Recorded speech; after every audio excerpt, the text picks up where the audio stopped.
kimi qızılın qiyməti bahalaşıb. Mərkəzi Bankın sonuncu verdiyi açıqlamaya əsasən qızılın qramı 220 manatı keçib. Yeniamaz.com olaraq alıcı və satıcıların bu mövzu ilə bağlı fikirlərini öyrəndik. Qiymət artımı alıcılar arasında narahatlıq yaradıb. Bir çox alıcılar bahalaşmadan narazıdır. Bəziləri isə qiymətlərin daha da yüksələcəyindən ehtiyat edir. Çox aşırı dərəcədə qalxım, yüksəliş var qızılda, bu belə olmaz. Bir gündə 3 dəfə qalxdığı oldu. Bu hara gedir, bu dövlət hara gedir belə? Yüksələ. Yazıq kasıblar evlənə bilməyəcək, başqa yoxdur. Ən son qızıl nə vaxt almısınız? Vallahi heç kəş almıyor. Almaq mümkün deyil. Əvvəllər yaxşı idi, indi yox. Kimi ərzağı qoyub qızıl alar.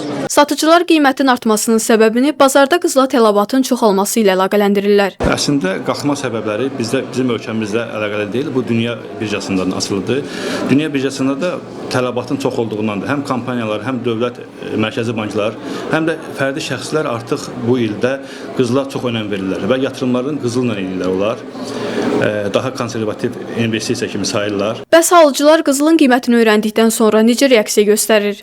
Qramı neçəyə verirsiniz? Verdikləri ilk sual budur və qiymət deyən kimi əlbəttə hər kəs şoka düşür. Satıcılar qeyd edirlər ki, bahalaşmaya baxmayaraq insanlar qızıl almağa davam edirlər. Bəziləri isə son günlərdə alıcıların sayının əvvəlki ilə müqayisədə xeyli azaldığını bildirib.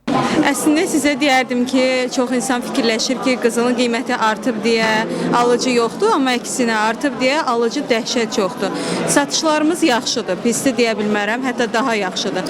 Artandan insanlar təşvişə düşüb deyə hər kəs artıq qızıl almaq istəyir. Təbii ki, satış zəifləyir onda. Bazara gələnlərin sayı azalır. İnsanlar gözləyirlər ki, qiymət ola bilər düşər və yaxud da ki, həmin o məbləğə imkan çatmır. Onu sonra yığırlar, sonradan öyrəşəndən sonra yenidən gəlirlər. Satıcılar vurğulayırlar ki, qızıl illərlə dəyərini itirməyən yeganə investisiyadır. Qızılın qiyməti qalxandan sonra investorların sayı artır. Onlar başlayırlar qızıla yatırım eləməyə və düzgün də yatırım edirlər, düşünürəm. Gözlənilir ki, 1-2 il ərzində yenə də qalxacaq.